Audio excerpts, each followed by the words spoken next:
Imagine everything you have ever been told about the death of Jesus being built on sand, and imagine that for centuries, people have bowed before an image that never truly existed the way they were told. Because the crucifixion, the very event said to be the cornerstone of Christian faith, carries within it gaping holes, contradictions, and a trail of silence so deafening that it should make every thoughtful person pause. And this is where we begin, with the shocking claim that the crucifixion was not merely misunderstood or misinterpreted, but engineered, shaped, and implanted into the minds of believers through a careful process of editing, omission, and invention. And the first proof lies in the very sources that Christians cling to most desperately, the Gospels themselves. Because if you place Matthew, Mark, Luke, and John side by side, the supposed eyewitness reports that should harmonize into a clear historical event, you instead find storylines so contradictory that no modern historian would accept them as reliable. One gospel places Jesus silent before Pilate, while another paints him as defiant. One has Simon of Cyrene forced to carry the cross, while another insists Jesus carried it himself, and one depicts the sky darkening for hours as cosmic chaos unfolds while others are silent about this supposed miracle. Now ask yourself, if the earth shook, if graves opened, if darkness fell across the entire land, why do historians outside of Christian writings not record these apocalyptic events? Because Roman chroniclers obsessed with omens and wonders remain completely silent. Jewish historians like Josephus, despite their meticulous recording of cosmic signs, say nothing of this day when supposedly heaven itself rebelled, and this silence forms the second proof, because the absence of external confirmation from Roman or Jewish records screams fabrication. It is inconceivable that a Roman execution in a politically tense environment, one allegedly surrounded by earthquakes, solar eclipses, and resurrected corpses, would not merit even a single reliable mention outside of church-constructed texts. What is more, Pontius Pilate himself, the Roman governor who supposedly condemned Jesus, has records detailing minor executions, administrative decisions, and even inscriptions bearing his name, yet there is not one authentic Roman record confirming the crucifixion of Jesus. Instead, what we find is later Christian writings retroactively trying to insert Pilate into the narrative, forging letters and reports to create a veneer of authenticity. And so we stand with two crushing proofs at the very foundation: the contradictions in the very texts that should be united, and the absolute silence of history beyond those texts. And if that does not shake you, then you must ask yourself why every detail of this supposed defining event reads less like history and more like a constructed drama, a passion play designed to stir emotion, but not to convey truth. Now pause and reflect. If the most important moment in human history is riddled with irreconcilable contradictions and uncorroborated by every external source of its time, what does that say about the foundation upon which billions rest their faith? Does it not echo like a hollow drum, powerful in sound yet empty within? And as you sit with that thought, know that we are only beginning, because the proofs only grow heavier, and the silence of history is only the first of many. Cracks that show the crucifixion as a fabricated event, carefully staged by those who needed a dying savior to build their theology upon. Words so shocking that they beg the question, if the crucifixion never happened, what else has been a lie all along? What else have we been taught to believe without evidence? And how much longer can the silence be ignored? Remain with me, because the story is about to descend even deeper into the labyrinth of deception, and each step will make it harder for you to ever look at the crucifixion story the same way again.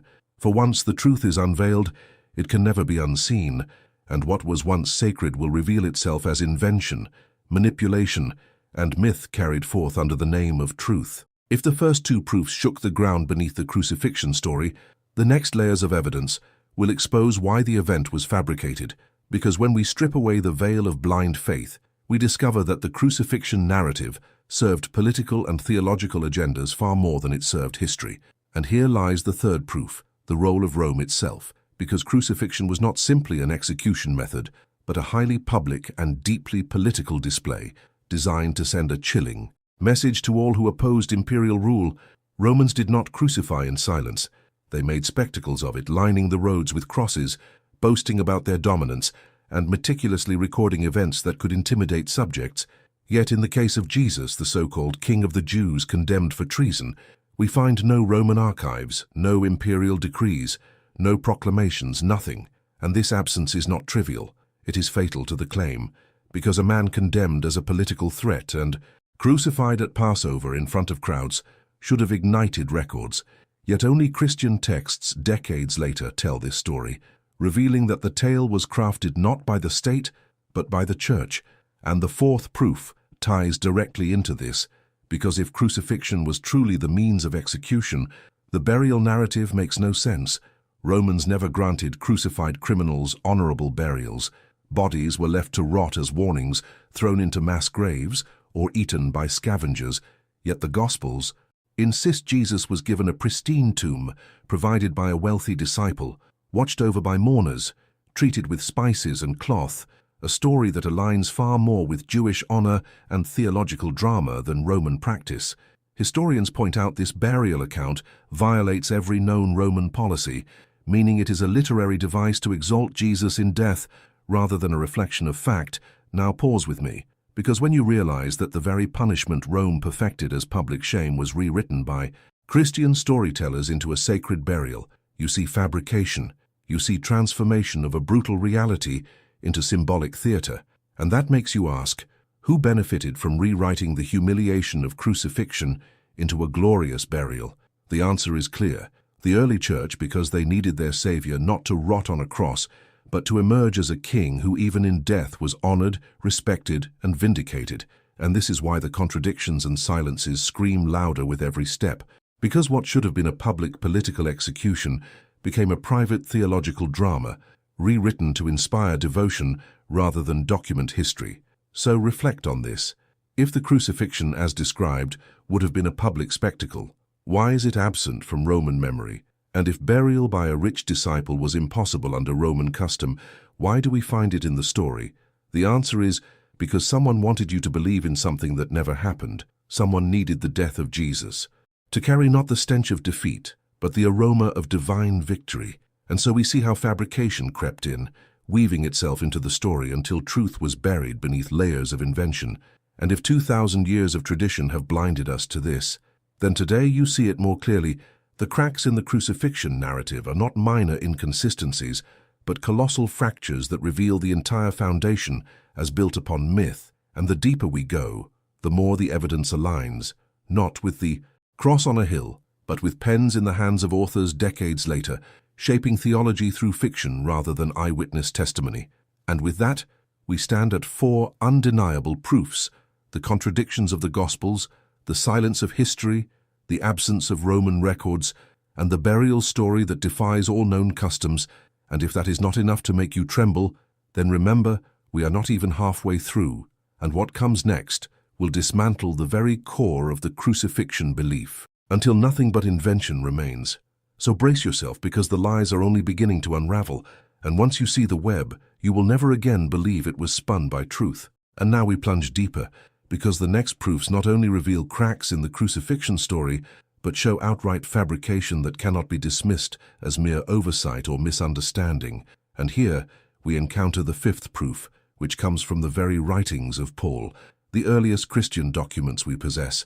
Because if anyone should have given us a vivid account of the crucifixion, it is Paul, the missionary who claimed to spread the gospel only a couple of decades after the supposed event. Yet read his letters carefully and you will see the silence. He speaks of a Christ crucified as a theological idea, but offers no details, no place, no time, no Pilate, no Calvary, no thieves at his side, no women at the cross, nothing resembling the passion drama later painted by the Gospels. And this silence screams because Paul was writing to communities who needed convincing. And if the story of the crucifixion as we know it existed, he would have used its power to persuade. But instead his Jesus dies in cosmic abstraction, a mystical sacrifice without nails or wooden beams. And this tells us the story had not yet been invented in its dramatic form. And so the crucifixion as we know it was not history remembered, but fiction later created. And the 6th proof stands with archaeology and Jewish practice, because crucifixion victims were rarely, if ever, buried in tombs. They were discarded, and archaeology confirms this with the discovery of skeletal remains from crucifixions where bones were left pierced, damaged and disposed of without honor, never carefully wrapped and sealed in wealthy tombs. Jewish law itself considered crucified victims cursed, defiled, and unworthy of ceremonial burial. Yet the Gospels present a sanitized story where the Jewish elite supposedly fought for the body of Jesus to receive respectful rites, a contradiction so glaring that historians know this was theological invention, not cultural reality, because Jewish authorities were not lobbying Rome for the dignity of a condemned blasphemer. They were distancing themselves from him. Yet the story rewrites reality so believers would see Jesus as chosen even in death, and the more we examine the evidence, the clearer it becomes that the crucifixion tale was sculpted not from memory, but from need, from the desire of early church leaders to give meaning to the death of their figurehead, to align it with prophecies, to construct a passion play that would stir hearts. For centuries now reflect on this. If Paul himself never described the crucifixion in detail, if archaeology denies the burial story, if Jewish law would never have allowed the treatment described, then how can we continue to claim this event as historical? How can we say with confidence that it happened as written, when every shred of evidence points to the opposite, that the drama of the cross was a fabrication inserted into texts to turn a movement into a religion, a teacher into a savior, a death into a myth? And you must ask yourself, how many centuries of worship have been built upon this silence, this contradiction, this fabrication?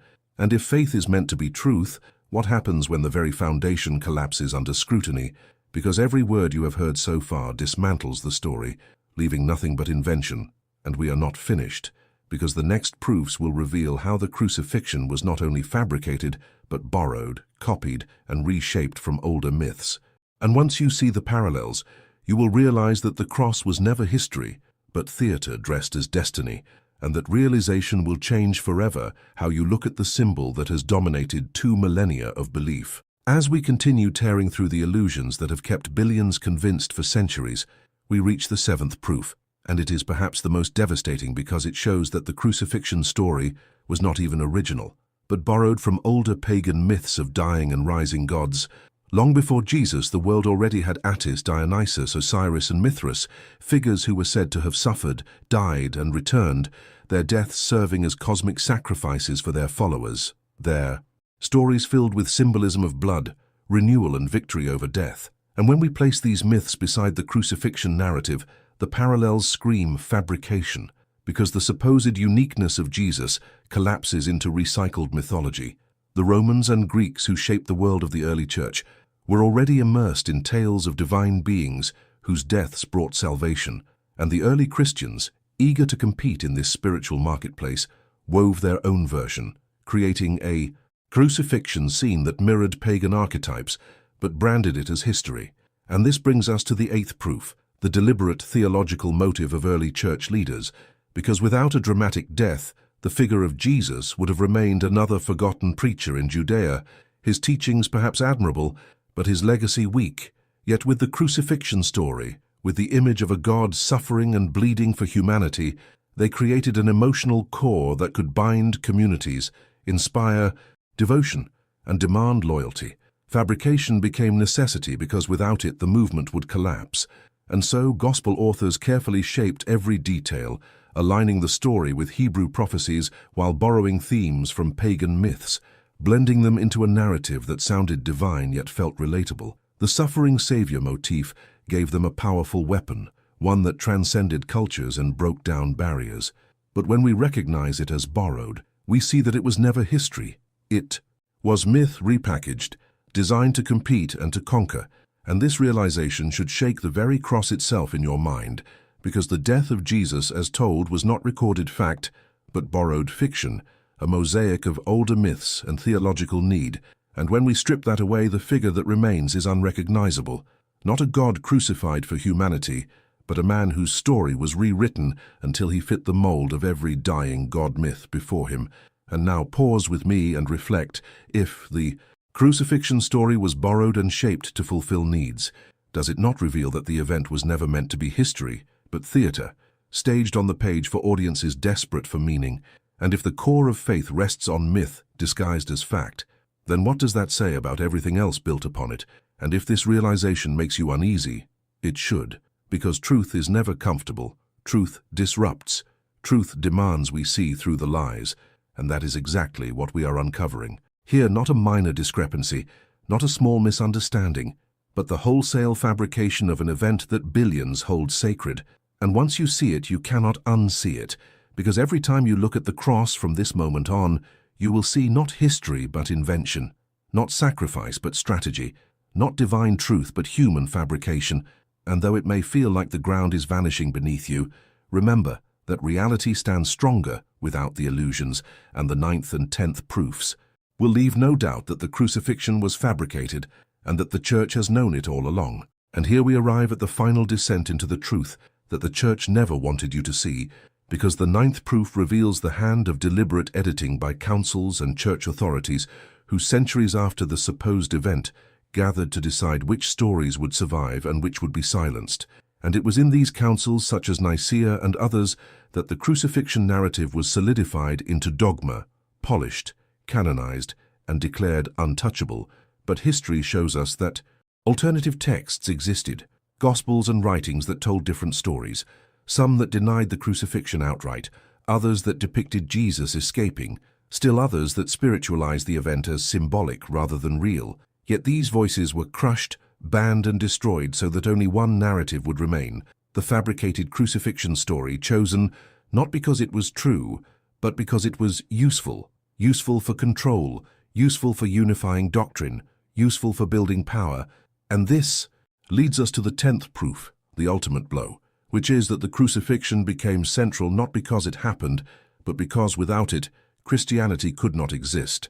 The theology of salvation demanded blood, demanded sacrifice, demanded a cosmic drama of suffering, and so the event was constructed, exaggerated, edited, and enforced until it became unquestionable, and yet beneath it all lies silence, contradiction, and myth. And now pause with me for the crushing reflection.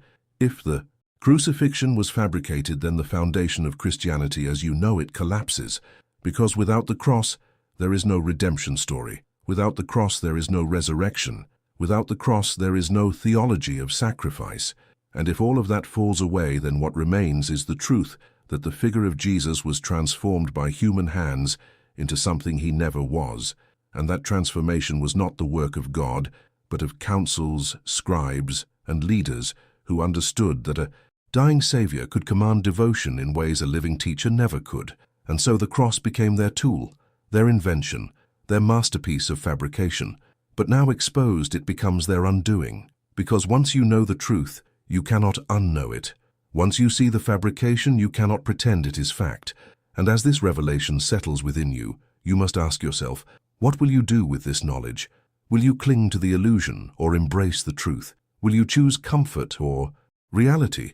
Will you continue to bow to a story written by men, or will you stand free in the light of what truly happened? And if this truth has already shaken you, imagine what more we will uncover together.